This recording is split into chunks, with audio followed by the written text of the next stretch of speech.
कल दिल्ली में गृह मंत्री अमित शाह से यूपी के उप मुख्यमंत्री केशव प्रसाद मौर्य ने मुलाकात की। उसके बाद सोशल मीडिया एक्स पर लिखा कि 2027 में 2017 दोहराना है। अब इसके क्या राजनीतिक मायने हैं, इस पर बात करने के लिए वरिष्ठ पत्रकार विजय उपाध्याय जी हमारे साथ हैं। सर, कल गृह मंत्री से यूपी के उप मुख्यमंत्री ने मुलाकात की और उसके बाद सोशल मीडिया एक्स पर लिखा कि 2027 में 2017 दोहराना है। क्या 2017 में मुख्यमंत्री का फेस नहीं था और पिछड़ा प्रदेश अध्यक्ष था? क्या लगता है? नहीं, 17 में भी पिछड़ा था, 22 में भी पिछड़ा था। ऐसा नहीं है कि 17 में पिछड़ा था और 22 में स्वतंत्र देव जी थे 22 में, और सीटें थोड़ी कम हुई थी, 55 आई, 312 थी 2017 में। तो जाहिर है कि 300 प्लस सीटें उसकी बात कर रहे हैं केशव मौर्य, वो जाति की बात नहीं कर रहे हैं। तो दरअसल उत्तर प्रदेश में 27 का चुनाव बीजेपी के लिए बहुत महत्वपूर्ण है, क्योंकि लगातार 2 बार चुनाव जीतने वाली पार्टी 85 के बाद बीजेपी बनी है। तो उनको लगता है कि एक तीसरा टर्म भी ले लिया जाए, इसलिए बीजेपी अपनी तैयारी कर रही है।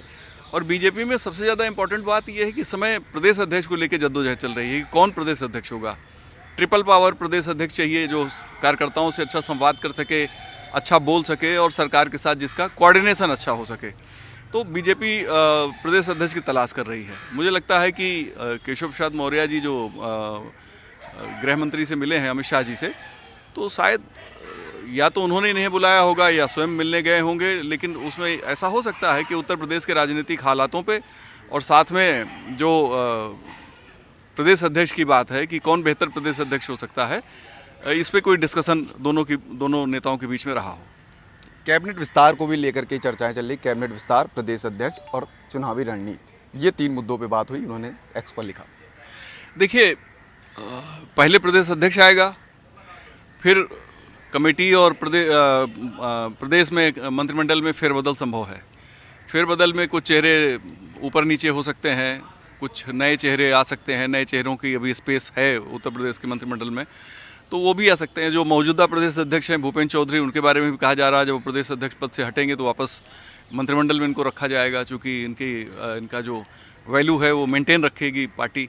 तो एक तो ये निश्चित तौर पे ये संभावना है। और 27 में देखिए, 27 से बहुत दूर नहीं है, 18-19 महीने चुनाव है। 1 साल 26 का आप ले लीजिए, 6 महीने इधर के बचे हैं, और मार्च अप्रैल में चुनाव होने हैं 27 में, तो 18-19 महीने कुल बचे हुए हैं। तो जाहिर है तैयारी बहुत करनी है। अगर डेज़ के हिसाब से जोड़ेंगे तो करीब 550-600 दिन होते हैं। तो बहुत ज़्यादा समय नहीं है विधानसभा चुनाव में, और बीच में पंचायत चुनाव भी है। और पार्टी के पास बड़ा टास्क है। और इस समय जो उत्तर प्रदेश में अभी कास्ट पॉलिटिक्स और आइडेंटिटी पॉलिटिक्स की जो जद्दोजहद चल रही है, वो भी बीजेपी के सामने एक बड़ा चैलेंज है। और साथ में बीजेपी के सामने चैलेंज है 4 जून 2024 को जो रिजल्ट लोकसभा का आया था, वो भी कि उससे कैसे पार पाएँ और उससे आगे कैसे निकले, यानी कि 17 कैसे वापस रिपीट करें। लेकिन 17 रिपीट तब हुआ था, 17 तब हुआ था जब 14 में 73 सीटें बीजेपी की आई थी। तो जाहिर है कि एक बहुत बड़े लक्ष्य की बात केशव मौर्य कर रहे हैं। सर, आपने अभी कास्ट की बात करी। अखिलेश की पीडीए बनाम बीजेपी की कोई काट के लिए क्या बीजेपी कोई बड़ा फैसला ले सकती है क्या? नहीं, देखिए, बीजेपी क्या बड़ा फैसला लेगी। बीजेपी के पास ओबीसी चेहरे में से किसी एक को बनाना है। उत्तर प्रदेश में जो 79 ओबीसी जातियां हैं, उन ओबीसी जातियों में जो सबसे बड़ी आबादी वाली जाति है वो यादव समुदाय है। सेकंड नंबर पर कुर्मी है, और कुशवाहा, कोरी, मौर्य, ये मिला के होते हैं। तो सबसे ज़्यादा जो महत्वपूर्ण बात है कि ओबीसी में जो गैर यादव ओबीसी है, बीजेपी उसको अपने साथ कैसे संजो के रखे। जैसा 2014 से उसके पास था, 2017 में उसके पास था, 2019 में उसके पास था, 2022 में भी उसके साथ था, लेकिन 2024 में उसमें बिखराव दिखाई दिया है। तो अब कैसे गैर यादव ओबीसी को कैसे इकट्ठा रखे और कुछ यादव वोटों में भी सेंधमारी करे। आप देखिए, अखिलेश ने अपना नेता विरोधी दल किसको बनाया है? एक ब्राह्मण को बनाया है। तो सपा भी सिग्नल स्ट्रांग दे रही है, वो कोशिश वो भी मजबूती से कर रहे हैं।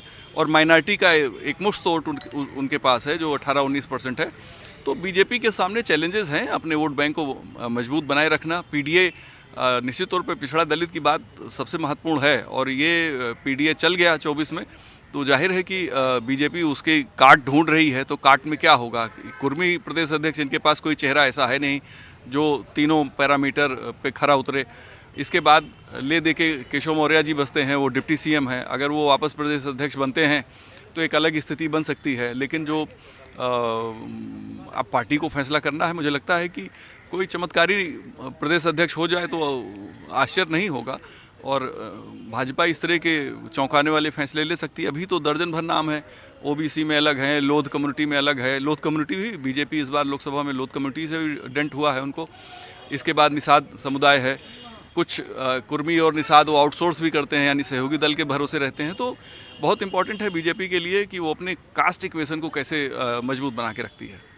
सर ऐसा इसलिए कहा था क्योंकि अभी मंच से अमित शाह ने कहा कि केशव मौर्य हमारे पुराने मित्र हैं, और संगठन और आरएसएस, जैसे अभी आपने पिछले चुनाव में देखा होगा, सोनेवाल, शिवराज सिंह चौहान, इनको साइडलाइन कर दिया, एक बड़ा फैसला लिया गया।